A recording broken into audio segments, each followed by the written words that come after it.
Tonight, new figures show Rishi Sunak's missed his target to cut NHS waiting lists in England. The Prime Minister said at the start of 2023 he fully expected the public to hold him to account for his key priorities. Today, he's insisting that his plan is working. So what's to blame? Is it flu, COVID, strikes? I'll be joined live by the Health Minister, Maria Caulfield. Rishi Sunak says threats from Iran to carry out a missile strike against Israel are completely unacceptable. I'll be speaking to the former diplomat, Sir William Patey.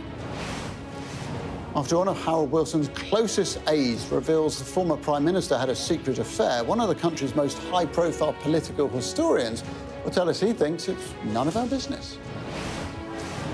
And as Donald Trump splashes out and treats an entire restaurant to milkshake and chicken, we'll look at politicians and fast food.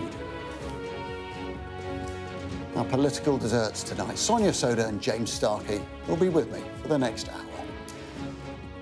It's Thursday. I'm Adam Parsons, live from Westminster, and this is the Politics Hub.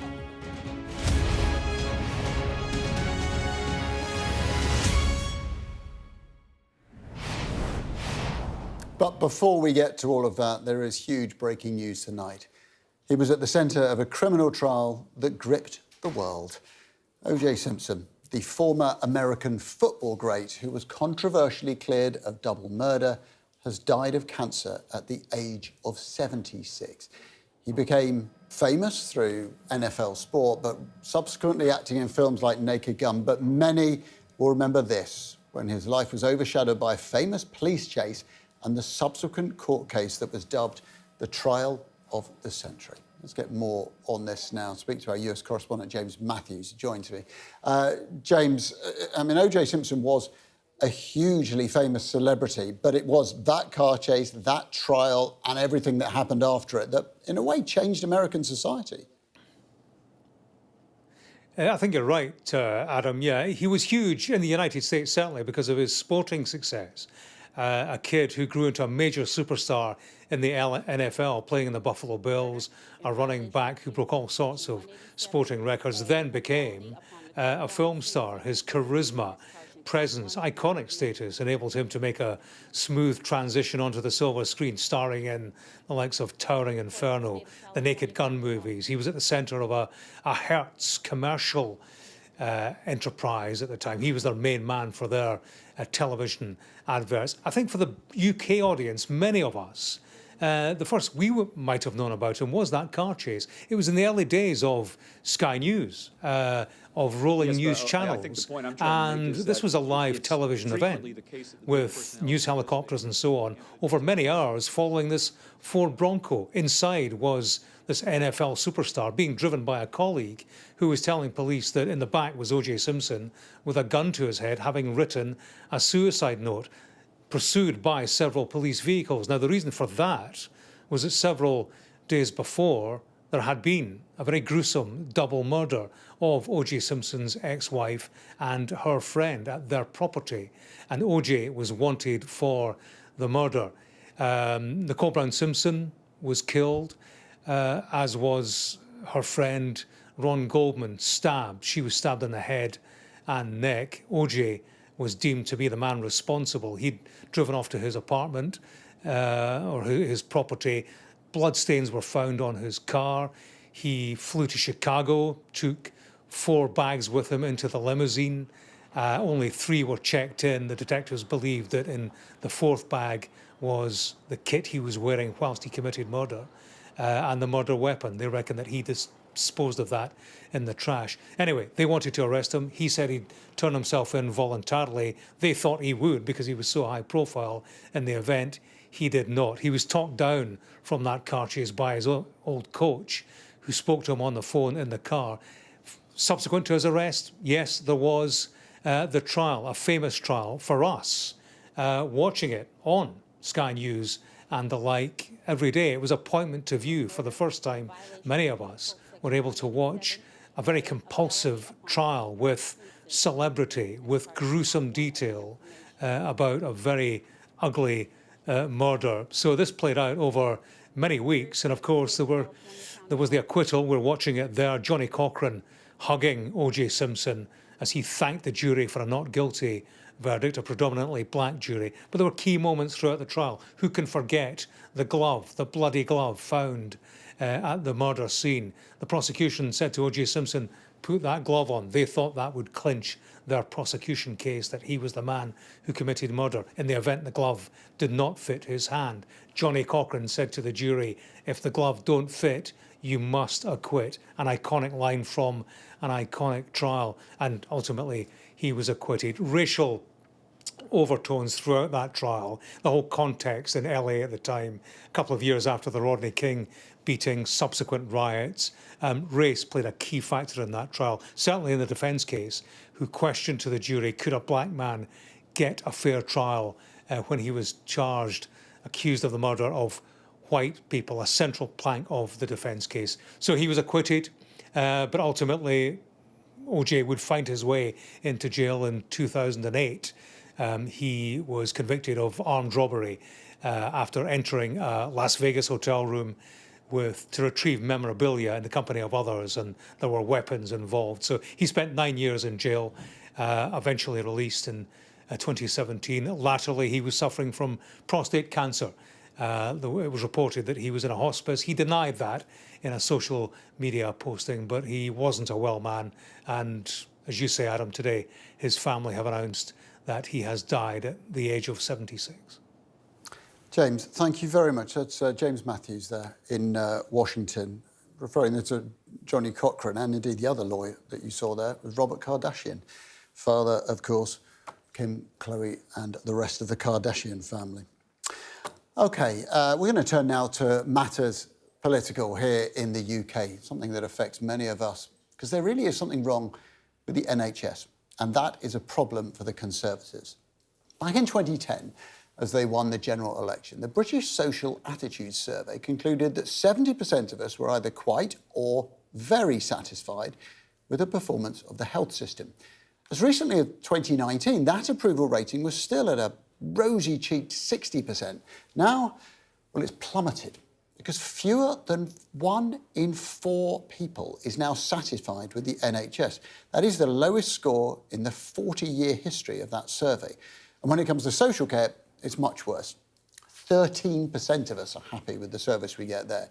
Now, plenty of reasons are cited. Money not being spent, money being wasted, shortage of staff. But there's always one thing that stands out, and that is the trouble with getting an appointment. And yeah, I'm sure many of you think that sounds familiar. Here's one other thing to take away. For all this discontent and disappointment, we as a nation still cherish the founding principles of the NHS. A vast majority of Brits want a health service that's there for everyone and free when you need it. Very nearly half of us will be happy to pay more tax to help fund the NHS. So what is the answer? More money, more people, more politics, another rethink? With an election looming, the plight of our health service is going to live in our headlines and our conversations. And yes, I think that includes tonight. So let's get the details on today's NHS figures for England and the Prime Minister's admission that he's failed to hit his target. Here's our political correspondent, Serena Barker-Singh. 3 months into the job, the Prime Minister set himself this ambitious task. NHS waiting lists will fall. We have a plan to bring down waiting lists. It's really important to me that we cut NHS waiting lists. 15 months later, NHS stats now show a different picture. The overall number of people waiting for routine treatment in February was 7.54 million, down from the month before, but these figures now no longer include some types of care. A key target was to eliminate all waits of over 65 weeks, but there was still 75,000 on their list. And in A&E, the target for 76% of patients to be admitted within 4 hours was missed. Instead, 74.26% of patients were seen within this time. Whilst we haven't made as much progress as I would have liked, today's figures show that we are making headway towards that goal. Over the last 5 months, a reduction of around 200,000 in the overall waiting list, which is positive. And if it wasn't for industrial action, an extra 430,000 patients would have been treated. The Prime Minister promised to cut waiting lists. They are now higher than when he became Prime Minister. We've got an absolute disaster in ambulance response times, and the NHS still in the grips of the worst crisis in its history. And it was a good 6-hour journey. Alison was one of those patients trying to get admitted to A&E last year after suffering chest pains. She has chronic unstable angina and was made to wait outside her hospital in Cornwall in an ambulance for hours. We looked at the waiting lists at Derriford, which is the next nearest one, then Exeter, then Bristol, and they were all just as bad with ambulances waiting outside. Feeling like she had no other choice, her husband drove 230 miles to London to get help there. In the end, I just felt so poorly and so desperate. My husband drove me up there. He was really, really frightened. We didn't really know.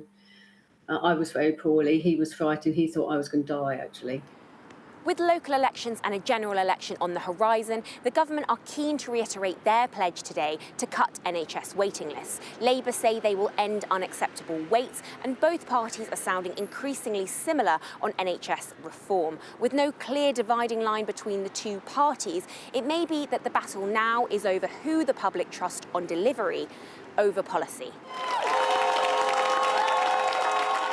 For a nation that values its NHS, it will be for voters to decide very soon whose hands they place it in next. Serena Barker-Singh, Sky News, Westminster.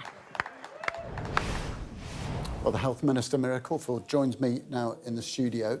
What are you going to do to get waiting lists down? Well, we are turning a corner. We've seen for the 5th month in a row waiting lists starting to come down, and not just the amount of people on the waiting list, but the length of time that they're waiting. On average, for a procedure or a test, it's around 18 weeks wait, but we have got people waiting up to just over a year now, but that's significantly better than it was. But it's not just our waiting lists, our A&E times are improving, our faster diagnostic standard for cancer times are improving, and access to dentists since our recovery plan published in January. We're also seeing 500 more practices signing up for NHS dentistry, which will also have an impact on dental waiting lists too. So we're starting to turn that corner, and hopefully patients will start to feel that difference. Rishi Sunak said the public should hold him to account when he announced his target. Waiting lists are higher now than they were when he said that.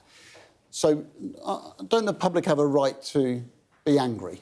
Well, of course, and I know from my own post-Baggers constituency MP that waiting lists are higher than we want them to be, but we are seeing that reduction in waiting times in particular, and that's despite just coming through winter, which is normally a time when waiting lists really suffer.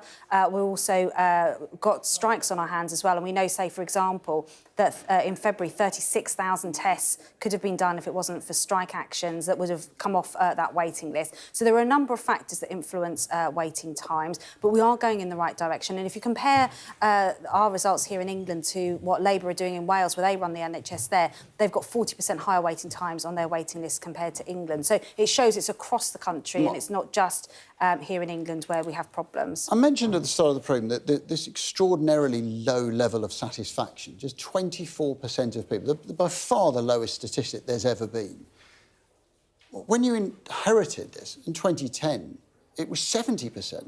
You must recognise something's gone horribly wrong under your stewardship. Well, it's called a global pandemic, and that's why, we cancel for 2 years routine procedures. That's, operations, tests, diagnostic procedures, examinations. And so people who were waiting for those tests are just getting them done now. And not just have they had to wait for that, but also they've probably become more unwell and perhaps been in pain during that time. So, of course, people are going to feel dissatisfied with that, but they should be encouraged that whether it's our waiting times for procedures, our A&E waits, our 4 and 12-hour waits in A&E, our ambulance waiting times, our dental recovery times, they're all starting to improve now. So patients will start to see that difference pretty quickly. Also, about funding, another stat that's come out is that half people will be quite happy to pay more tax into the NHS. Higher earners are the ones who are keenest to pay more tax. Why are you giving a tax break when you should be taking more tax to fund an NHS? Well, it's a difficult balance because people are also struggling with the cost of living, and we've seen that over the last few years with the energy prices increasing and inflation and interest rates on mortgages. So we've got to have a delicate balance, but it's not just how much you put into a system, it's what you do with that money. And our funding for the NHS is going to frontline services. So we've got those 160... It's barely, but you... The amount of money extra you're putting in is barely scratching the surface. Well, if you look at our in real terms, it's It's a smidgen. But we're putting it into frontline services, and that's the difference to what we're doing to what Labour did when they were last in government. They put billions into an IT system that never saw the light of day. We're putting them into, say, our community diagnostic centres. We've got 160 sites now operating. They've delivered 7 million tests since they were opened. We've got our surgical hubs, over 100 of those opening. We've got our new hospitals But why opening. aren't you putting more in? I mean, in real terms, it's about half of 1%. Health economists saying you need to go to about 3.5% increase in real terms per year. You're nowhere near that. Why not? We are putting record levels of funding. If you look at mental It's health... always a record, though, isn't it? But it You can't- is, yeah. Unless you cut funding, it's going to be a record every year. But if you look at mental health, which I'm responsible for, we've got £2.3 billion extra a year going into opening up crisis centres, mental health ambulances, first responders, suicide No, I'm prevention not asking it. schemes. I'm saying, why aren't you putting more in? Why aren't you going up to But this it's not 3.5%? just about how much you put in, it's what you do with it. And the fact is that we're putting it into frontline services. We've got our long-term workforce plan. We're putting it into staff. We're giving staff a pay rise. We're giving them career progression and training to develop staff so they can take on more roles, not just increase the number, but increase what they can do. So, you know, it's a delicate balance. You can always put more money into the health service, but it's what you do with it that will make a difference. And we're starting to see that tide turning now in terms of waiting times and delivery, that when you've closed a system down for 2 years because of a pandemic, that will build a natural backlog that we're now starting to get through. Do you think, looking back, that you mismanaged the negotiations ahead of strike action? Because you made reference, and you're right, of course, that has impacted waiting lists. But isn't there a parallel universe where you didn't go in hard, where Stephen Barclay didn't annoy people right at the start of this, you struck a deal and you don't have these issues? Well, if you look at the million NHS staff we did do an early deal with, which includes nurses, they got a pay rise, they got terms and conditions, which meant that they stopped striking. We've just resolved a deal with the consultants. The junior doctors want 35%, and I think, you know, whichever political party you talk to recognises that 35% is not achievable. They're still on strike in Wales, for example, where Labour run the health service there. So, you know, with the vast majority of staff, we have done deals. People have called off strike action. It's just the junior doctors now. But that has an impact. That has an impact on waiting times and on performance. I want to ask you about something else. It's a tweet from your Conservative colleague Nick Fletcher, who today basically bigged up Lee Anderson, another former colleague of yours. There you go. I so wish Lee Anderson had remained with the Conservative. Ashfield has its greatest champion. I hope they appreciate what he's done for his hometown and his country at the next election. Conservative MP endorsing a politician from a rival political party. What's going on? Well, I think Nick did a follow-on tweet from that to... I bet he did, but I mean... To say that, that's his first one. But obviously, you know, Lee was a Conservative MP. They came in at the same time. We do develop friendships in politics, and sometimes people put politics aside to comment on close working relationships. But how would you feel if you were the Conservative candidate in Ashfield and his first one, before the whips told him off, was come vote for someone else from another party? Well, I think Nick has clarified that and said, of course, he wants people to vote Conservative because he recognises actually a vote for reform will just give you a Labour government. And, you know, we've seen that in plenty of the by-elections. We've seen that in the polling. Reform aren't going to get a single MP. Even Lee's seat, where I'm sure he's popular, just shows that it's not going to be a reform candidate. It's not going to be Lee that wins that seat. So people have got to get, will be focusing their minds closer to the election. And there's no doubt that if you vote for reform, it's just going to be a vote for Keir Starmer. Does this stuff annoy you? As somebody, you're part of the government, does this sort of lack of discipline annoy you? No, not really. I'm focused on delivering, in terms of my health brief, getting those waiting times down and improving health services for patients up and down the country. In my own constituency, on the doorstep, actually people are fed up of the fighting and arguing and want to see us come together. They don't want Keir Starmer. When I say to them, you know, which is your choice, they do not want a Labour government, but they're not. That's not what the polls are saying. Well, actually, you know, on the doorsteps, you know, I won a recent by-election in my own constituency, and it was pretty clear on the doorstep they are fed up with us arguing, and you know, this shows that actually we do get on with one another in Westminster, but more than anything they want us to deliver for the country. And so the news today that waiting lists are coming down, access is improving to health services, that's the sort of thing people want to hear on the doorstep. Miracle. Thank you very much indeed for coming in. We appreciate your time. Thanks. Well, the state of the health service could well feature in tomorrow's papers. I'm sure it will. We'll have our extended press preview and news review from 10:30 this evening with tonight's news and tomorrow's headlines. Joining us will be the Liverpool Echo's political editor, Liam Thorpe, and the former Conservative Special Advisor and old friend of this programme, Salma Shah. Also, still to come tonight, after European nations urge restraint following an Iranian threat to strike Israel, I'll be speaking to the former ambassador to Afghanistan and Iraq, Sir William Patey. Let's bring in our duo for tonight. Chief leader writer at The Observer, former policy advisor to Ed Miliband, Sonia Soda, and the former Home Office advisor, James Starkey. Sonia, I mean, the discussion, the debate about the NHS has been with us probably since the day it was founded. But it's once again central to a build-up to an election. Absolutely. And just listening to that interview with Maria Caulfield, the health minister, there were a lot of excuses there, weren't there, in what she was saying. You know, she was talking about strikes, she was talking about the pandemic. I think no one would deny that it was a very difficult few years for the NHS because we did have this global pandemic. But the problem predated that. You know, we were getting to the stage before the pandemic where at some point during the year, non-essential operations would be cancelled because the NHS was essentially overburdened, where NHS trusts were doing that. So waiting lists, cancelled operations, they were an issue before the pandemic. Sure, the pandemic made it worse, but at the heart of all this is the fact that when you compare us to other nations, other similar competitor nations, ageing societies and affluent societies, we are not spending enough on our healthcare. And I'm afraid that it's not the case that money fixes everything when it comes to your health services, but you do need to invest enough in staff, in provision, and also in terms of the capital. I mean, there are some hospitals that are using technology, you know, that's running on software, you know, MS Windows, where there isn't even security updates available for it anymore. So, you know, this is what an underfunded NHS looks like. So you're nodding there. I mean, I guess it's one of the things we all know the NHS needs help. It's how you deliver it.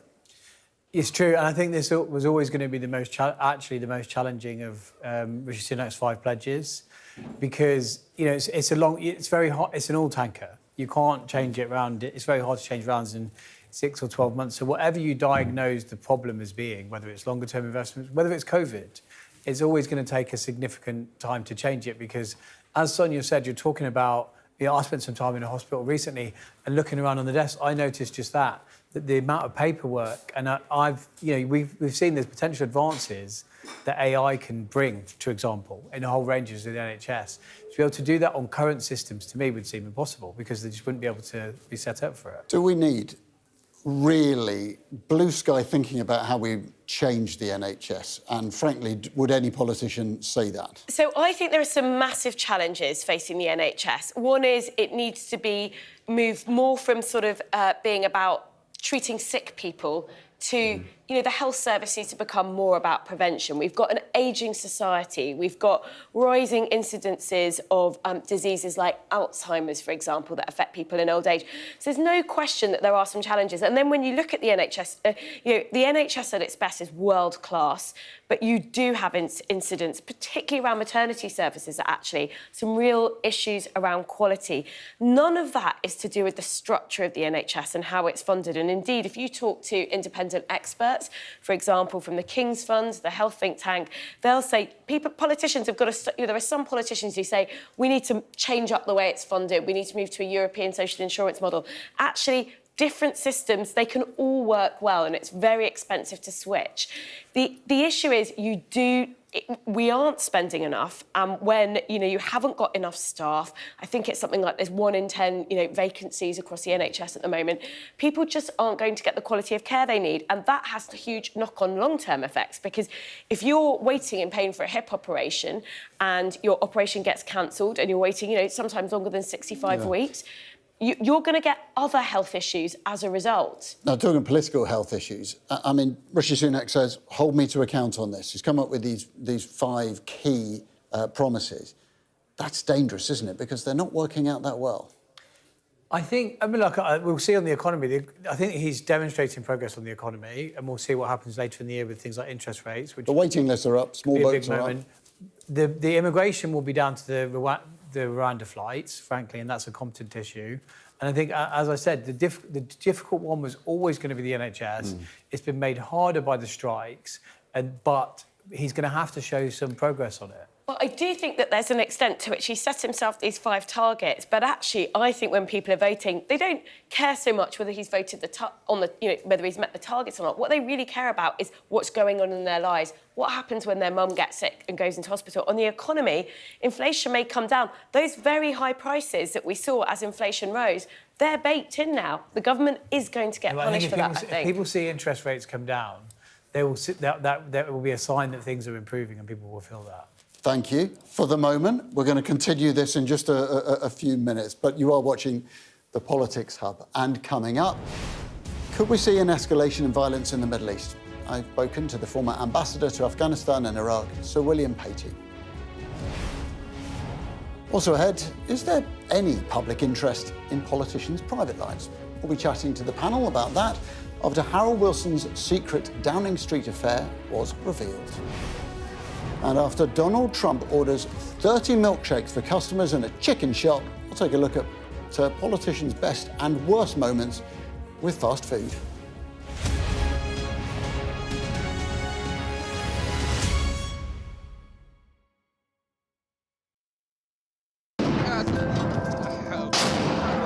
You never think war will come to you. But the reality is that it's always happening in someone's home, to someone's family and friends. This time, it was mine. This is a year of war in Sudan.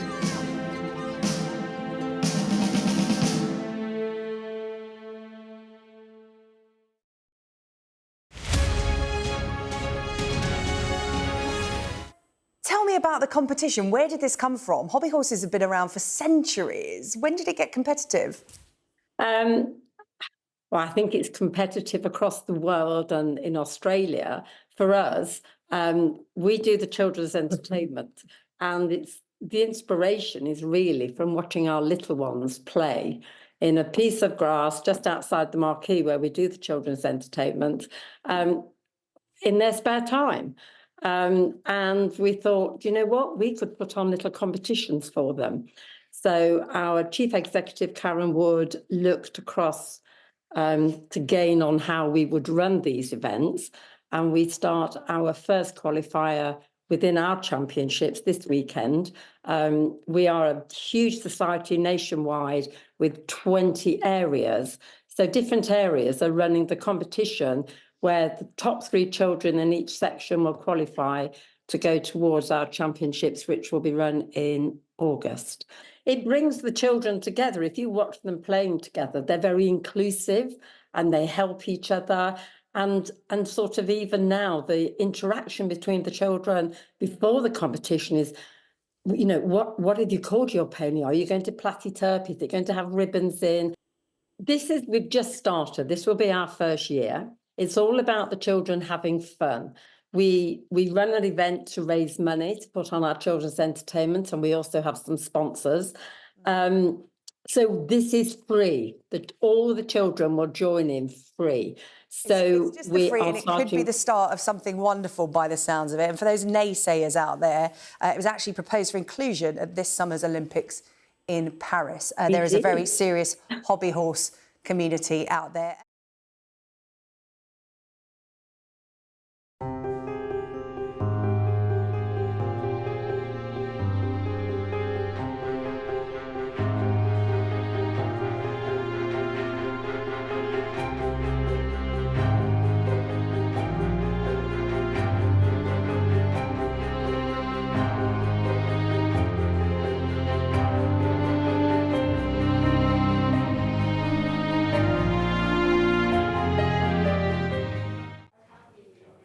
Let's go to the Middle East now, and the warning that violence in the region could escalate even further.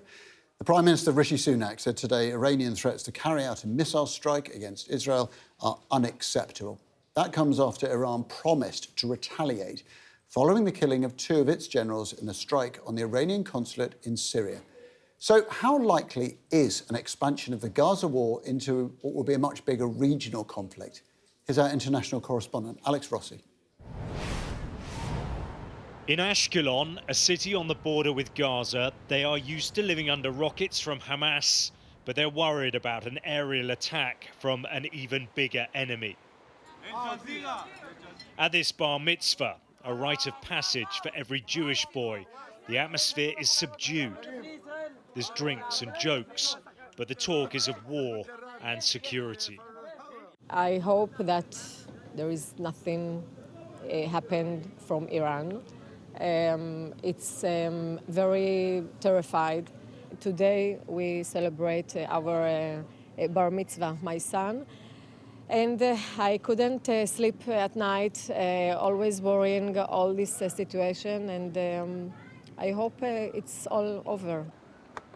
For years, Israel and Iran have been enemies, but the shadow war that's been fought between them is now threatening to burst into the open. There's no doubt that Israel lives in a rough and dangerous neighborhood, and since its creation in 1948, it has faced a number of existential threats. But the trauma of October the 7th has left this nation feeling especially vulnerable. Iran is vowing retaliation after 2 generals were killed in this airstrike on the consulate in Damascus. The US is warning an Iranian missile attack on Israeli soil could be imminent. Jerusalem says it's prepared for every eventuality. We established a simple principle. Whoever hurts us, we hurt them. We are preparing to meet the security needs of the State of Israel, both in defence and in attack. Israel's #1 ally, America, is hoping its security guarantees will act as a deterrent. As I told Prime Minister Netanyahu, our commitment to Israel's security against these threats from Iran and its proxies is ironclad. Let me say it again, ironclad. We're going to do all we can to protect Israel's security. But Israelis know an Iranian attack will bring a response from the IDF, and with it, the chance of a much wider regional war. I'm always worried until we have elements like in Iran. Okay, then the entire world should be worried. So, after 6 long months of war, Israelis are weary. But there are still many threats, and people are wondering where this conflict is going. Alex Rossi, Sky News, Ashkelon. Well, a little earlier, I spoke to the former UK ambassador to Afghanistan and Iraq, Sir William Patey, about how likely an escalation in the Middle East might be. Are you worried about Iranian reprisals? Yes, I think there is a potential for Iran to do something that could extend the already wider war we have in the Middle East. I mean, we talk about the dangers of a wider war, but we've got Israel involved in Lebanon against Hezbollah. We've got Israel attacking targets in Syria. We've got Iran supporting Houthis in Yemen. So we've already got a wider war. If Iran was to miscalculate and attack Israel directly, then I think Israel would respond in kind, and we could find ourselves in uncharted territory. The Iranians have taken their time. Is that because they are making those sort of calculations? And do you think that means they're less likely to attack Israel directly? Well, they have a dilemma. The Ayatollah Khamenei has said twice now that they're going to attack. So he's very publicly out there saying that there will be reprisals. Quite hard for him to back down. It is possible that they might use proxies, which is their standard methodology. But they've said they feel the need to attack Israel directly, not necessarily directly in Israel. But they don't have many targets. I mean, they have hit Israeli embassies in the past. The Iranians are believed to be behind the terrorist attack on the Israeli embassy in Argentina. There are other embassies around.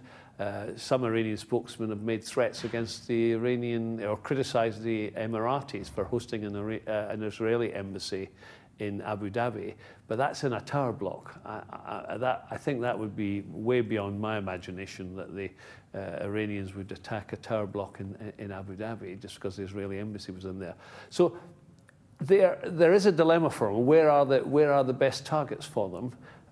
It's possible they could just be embarked on this rhetoric and something happens years down the line, but it doesn't feel like that at the moment.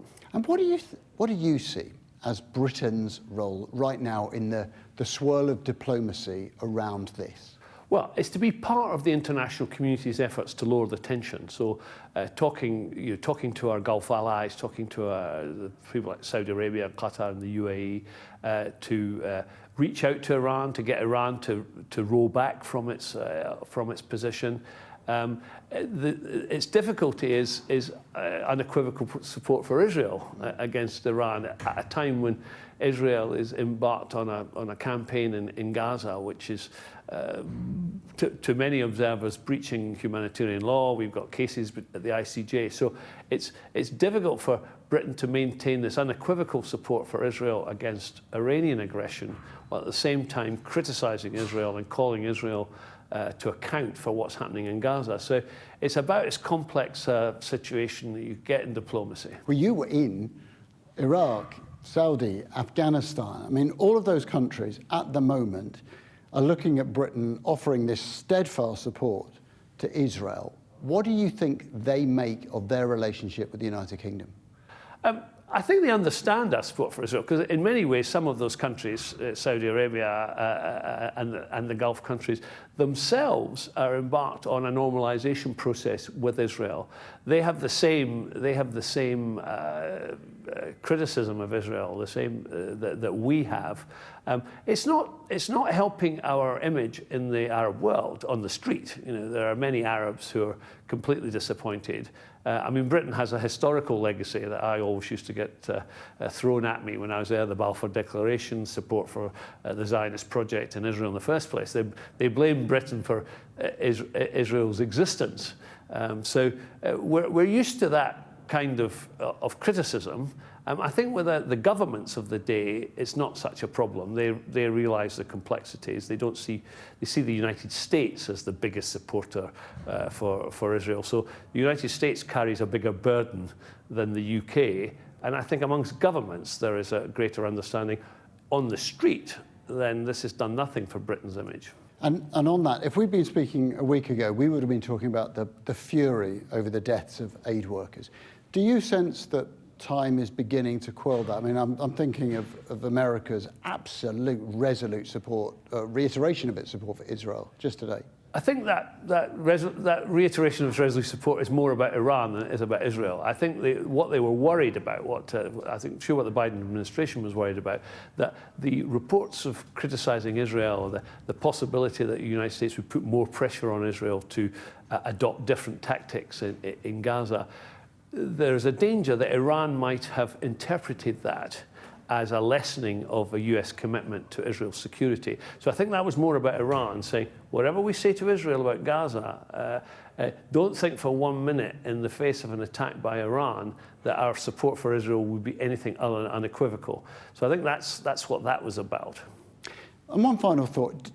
Do you think the UK's voice, diplomatically, is as loud now as it was a decade ago? No, certainly not. I mean, I think you don't want to open old wounds, but leaving the European Union has diminished Britain's role, because we were one of the leading foreign policy players in the European Union. And when Britain spoke in places like the Gulf, it came with the backing of a rather large bloc. But that doesn't mean that Britain's insignificant. We have a historical role. We're a P5 member, we're a NATO member. We're still one of the, despite the diminution of our security forces, we still have a serious armed forces. So there's still influence there. It's not enough to command and direct and dictate, but we have convening power, we have good relationships with a lot of the players involved, so we should use that to make a positive contribution. William Patey, thank you very much indeed. Thank you. Well, let's bring back our duo for tonight, the chief leader writer at The Observer, Sonia Soda, and the former Home Office advisor, James Starkey. And James, you lived in Iran on and off for 20 years. What do you make of that contention that our voice of diplomatic power is waning? I think it probably started a long time ago. As you said, having spent quite a lot of time in the Middle East, you can see we vacated, certainly Iraq, probably a decade ago, really. And if you speak to people there, speak to politicians in Iraq and talk to them about the relationship they've got with Iran and the surrounding countries, they have a frustration, number one, that we see as Iran as public enemy number one, understandably. They say, yeah, but they're our neighbour. So I say that because countries in the Middle East still have to get on with each other because they all live next door to each other. And then in terms of influence, you've seen growing Chinese and Russian influence. And if you ask people there, they say, we want to be friends with the West, but if you're not here, we still need farming equipment, training, whatever it is. And so people fill that vacuum, and that is what countries like China and Russia have done. And Sonia, sometimes it can be a very binary thing, can't it? Iran, bad guys, Israel, good guys. And at the moment, suddenly, this whole series of contentions are yeah, being well, there's queried. obviously more complexity than that around Israel. And I think, your interviewee had a very good point when he was talking about Britain and the US in particular, because let's face it, the US has got way more influence in that region than the UK does, trying to tread this really tight line where, admonishing Israel really, particularly behind the scenes, for what's seen as action in Gaza that's, is now being seen as really disproportionate when you look at the scale of humanitarian suffering in Gaza, but at the same time, making clear that Israel is an ally and will have the backing of the US and the UK in the event of Iran launching an attack. So it is quite a complicated line to tread, isn't it? It's a very delicate diplomatic ballet act. Both, thank you. We're going to come back to you in just a few minutes, because coming up next on the Politics Hub, after one of Harold Wilson's closest aides reveals the former Prime Minister had a secret affair, we are going to be discussing whether politicians' private lives really are in the public interest. And after a chicken shop visit by Donald Trump makes waves online, we look back at politicians' best and worst engagements with food.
A very warm welcome back. Well, while he was in Downing Street, Harold Wilson could never really escape speculation about his private life. Now, one of his closest aides has revealed that Wilson did indeed confess to a secret affair while he was Prime Minister. His long-serving press secretary, Joe Haynes, told The Times that Lord Wilson was in a relationship with his deputy press secretary, Janet Hewlett-Davis. The news, so many years on, sent Westminster into a bit of a spin last night, blended shock and also a chunk of nostalgia. But should we actually care about intimate details of politicians' private lives? Is it in the public interest, even if the public is interested? Let's bring in the Professor of Government at King's College London, Vernon Bogdanor. Vernon, we're interested, but is it in the public interest? Well, I can't see why Joe Haynes has released this nearly 50 years after the events that occurred. It's bound to be hurtful to Harold Wilson's sons, who I think are still alive, and I can't see what the public interest is. When we come to vote for Rishi Sunak or Keir Starmer or Ed Davey or whoever, we're not choosing the Archbishop of Canterbury, we're choosing the Prime Minister. And what we're interested in is what they're going to do in the cabinet room, not what they do in the bedroom. So I really can't see what relevance this has to anything. I think his argument was that this was about creating a fuller, rounded picture of Harold Wilson. Well, that's the sort of thing some journalists say when they're trying to get at human interest stories. They say it's in the public interest. But would any of us really be happy if all our details of our private lives were exposed? Prime ministers, if you like, television interviewers, chairs of companies. Surely we're all entitled to some element of privacy in our private lives. But perhaps when we assess Harold Wilson, we might now think, well, this is a man who had an affair with a member of staff in number 10. But doesn't that sort of granular detail maybe affect how we consider him? Not in the least. We judge Harold Wilson by what he did on the economy, by what he did on Europe, by what he did to hold the Labour Party together, all sorts of legislative measures during his period of office, his successes and his failures. I can't see it makes the slightest difference. To take another example, we look at Lloyd George in the First World War. He's said to be the man who won the war. Now, the fact that he was living openly with a mistress in 10 Downing Street for all that time, what difference does that make to evaluating what he did in the First World War? He was either a good war leader or he wasn't. I'm going to bring in our two guests. Both of whom have worked in government. I mean, Sonia, is that a fair point, that politicians, we judge on politics and that alone? I generally agree that politicians have a right to privacy, and I do think that standards around that have shifted over time towards the better. I think there are exceptions, though. I think in this case, it happened so long ago, is it really in the public interest? I'm not so sure because it was so long ago. I think if it was a current case, there was a very, very large age gap. They were working together. Certainly would be, if you're working in a company, that unless you declared it, that would be considered potentially to be a disciplinary issue. And I think we do have a right to judge politicians where there are aspects of their private lives that might hint at unsavoury aspects of character. I know I'm not saying that in respect to Harold Wilson at all, but for example, if there were a politician who cheated on their partner several times and it came out, I think, yes, that's a sign of character. That absolutely is in the public interest. I mean, James, that is what a lot of people would say, isn't it? That the sort of infidelity in marriage suggests somebody who is not trustworthy. I think I'm going to maybe give a politician's answer, which is, I think in an ideal world, I would go with, no, you should be judged on your merits. Can you run an economy? Are you a good war prime minister? And so on. Because that's what your job is. Sonia has a point. I think when on a public interest test, when you work with someone, there's a difference, that there is a potential public interest.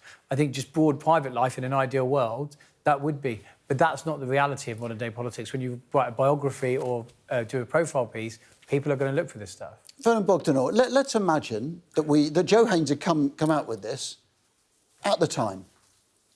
What would have happened to Harold Wilson? Well, I think he might have been in trouble. I think people were more censorious in attitudes then, perhaps, than they are now. But I think Sonia has raised an interesting point, because when I first read about this, I thought that the lady concerned was, like Joe Haynes, a political appointee. But she wasn't. She was a career civil servant who'd worked for the Conservatives before and would work for the Conservatives again in government after 1979, when Margaret Thatcher won power. Now, I think the Conservatives, had they known about that, would not have been able to trust her, perhaps, to be as impartial towards them, given that she had such a close relationship with Harold Wilson. So I think there, and that is why relationships within organisations often have to be declared. There's a further point, perhaps, which we see in the case of William Wragg, that you do lay yourself open to blackmail if you're in the public eye and you do something which you'd rather not become public. I'm fascinated. You say more censorious. I mean, we live in an era of tabloid newspapers and rampant social media. I mean, isn't now the worst time to be exposed for having this sort of relationship? It's true that the media are more intrusive, but I think the public are more forgiving on the whole. They say sometimes, there but for the grace of God go I. And I think, as I said earlier, their judgment is different with a Prime Minister than with an Archbishop of Canterbury. If you found the Archbishop of Canterbury involved in an extramarital affair, you might be really worried. But Harold Wilson wasn't a candidate for that position. Let's be very clear. We're not accusing the Archbishop of Canterbury of being involved in an extramarital affair. I mean, both of you, as I said, you've straddled sort of media and politics. Are we living in a less censorious time, do you think? I mean, I think so. I would agree with that. But I also agree that we live in a time when there are ever greater levels of intrusiveness on politicians. And I think that's true when you look at it's not just newspapers, it's like what you see on social media. You know, you look at the protests outside Keir Starmer's house, for example. I think politicians, like, who they are is sort of seen as more fair game in many ways. Tough time, isn't it? I mean, personality politics is rampant now. It's also, Sonia's exactly right. It's completely, if you go back 50 years, if there was many times, and if you read political biographies, that Fleet Street would have known about a range of issues, and for whatever reason, it wouldn't be seen as right to publish it. That can't happen now, because if it doesn't happen, it will go on an online blog, it will go on a Twitter feed, the papers know that, so they're more likely, when there's a public interest, to publish it. So just the reality of the world we now live in is that you will have difficulty keeping those things private. All three of you, thank you very much indeed. It's 2024 and we're talking about Harold Wilson. Bernard Bogdanov, thank you so much for coming in. Still to come on the Politics Hub, as Donald Trump takes a brief break for chicken on a visit to Georgia, we ask, is eating in public a dangerous game for a politician's PR? Coming up on the UK Tonight at 8 o'clock, Caroline Flack's mother and her fight for... Dave and I and Sue could be... Police. Caroline killed herself in 2020 after officers persuaded the CPS to charge her with assault. The police involved have never explained why, but the Met is now reinvestigating. Coming up, I'll speak to Caroline's mum, Chris, who says she was treated differently because of her fame. The Met Commissioner won't meet her to discuss the case. That's the UK Tonight at 8.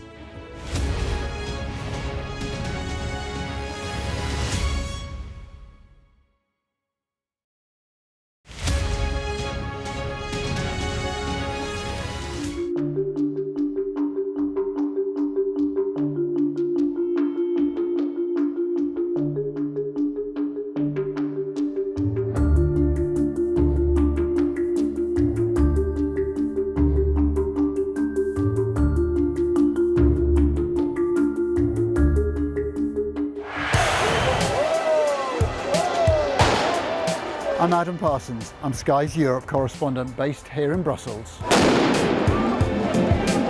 More flares going off, a volley of rocks, cobbles have been pulled up out and are being used as missiles to hurl at these police.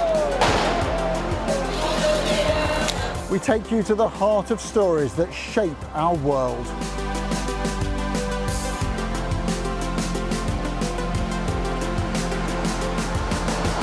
We aim to be the best and most trusted place for news. We have now left Italy and entered France. Nobody's asked to check our identity.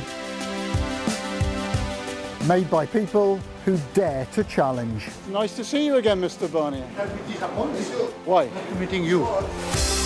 Fishing does have the potential to stymie an enormous economic deal. What strikes you when you come to this glacier is not just the way in which the environment is changing, but the speed at which those changes are happening. It's devastating, actually.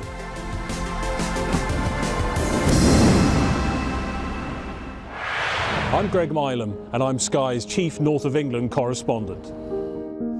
I've reported from around the world and around the UK. I'm Mark Stone, I'm Sky's US correspondent based here in Washington, DC. And beyond the United States, from across the world, I report on the biggest stories. I'm Stuart Ramsey, and I'm Sky's chief correspondent. I'm David Blevins, and I'm Sky's senior Ireland correspondent. I remember some of the worst of the violence here. I'm Alex Crawford, and I'm Sky's special correspondent based in Istanbul.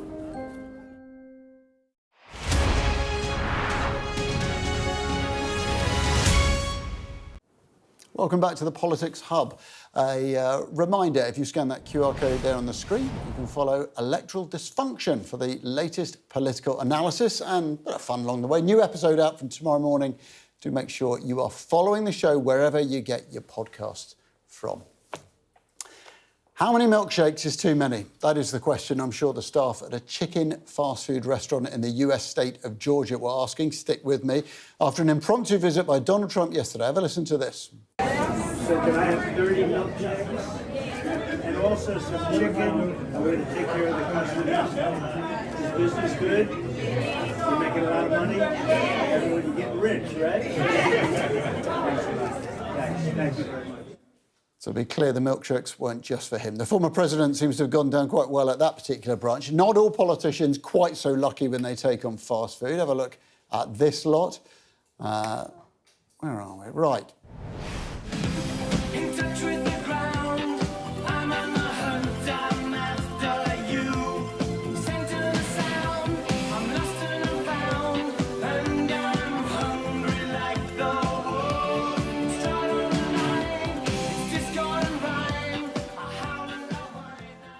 Well, before we go, let's have a quick reaction to that. I mean, Sonia, you knew Ed Miliband with a bacon sandwich? My old boss, yes. My advice to politicians would be don't eat when there's a camera around. It's just better to be safe than sorry. James giving us a nod of agreement. Both, thank you ever so much. That's it for tonight. I'll see you